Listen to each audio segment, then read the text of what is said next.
This is my good friend Graham. I've just been so impressed with the growth in your mindset. The first time we met, you actually took the initiative to reach out to me. Where did you learn how important it is to take the initiative to become known? That's a good question. I have a hard time with no's, and that could be a good thing, could be a bad thing. Sometimes I'm a little bit too aggressive, I'm a little bit too bold in coming across, but that's really helped me in getting past some of those initial no's, because a lot of people, they don't know you. They don't care about you. They don't want to know you. You make it so that you're a real person and you want to connect with them and listen to them and look at them.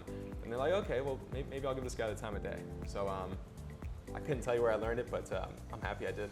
When someone reaches out, they send a nice email, nice text. It just makes it so much easier.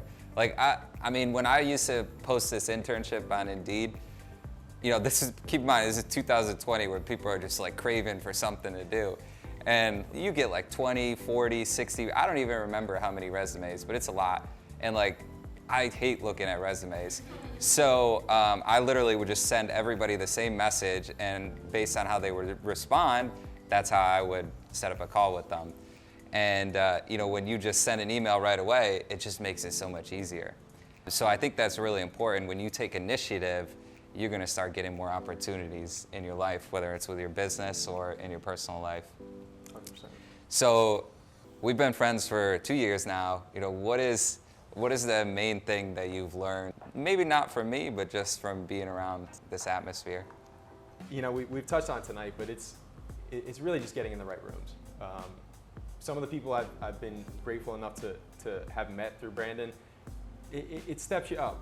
Because when you're in the room with certain people that are playing the game at a higher level, you can't stay in the room if you don't step it up. If that makes sense. If anyone's an athlete in here, you know that to be true.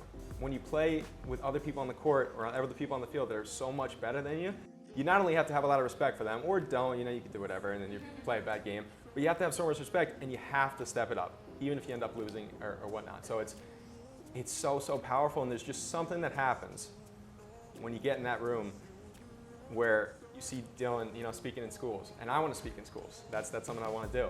And I said, I can do that. I can totally do that. And congrats to you for doing that too, man.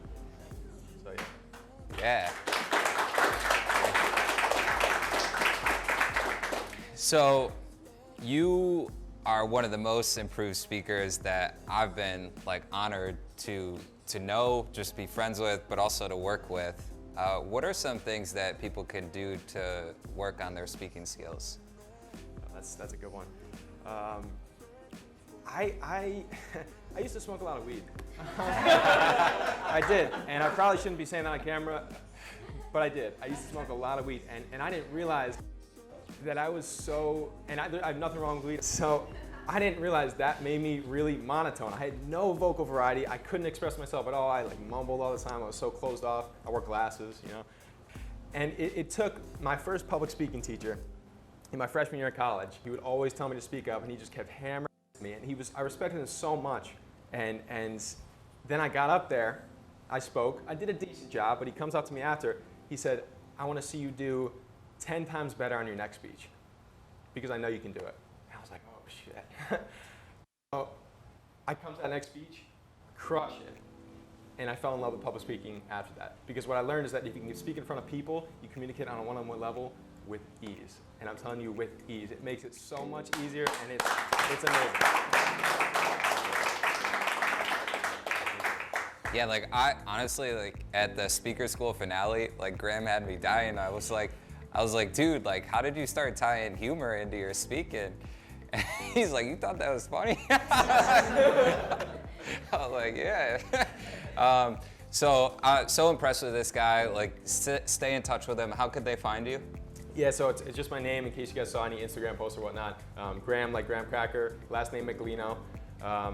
And that's me. For those who don't know me, plant-based nutrition is really my specialty. It's where I see myself going. That's where I want my future to be.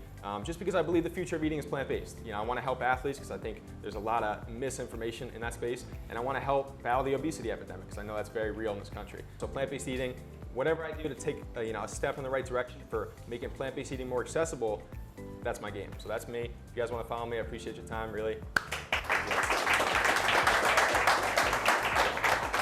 Appreciate it.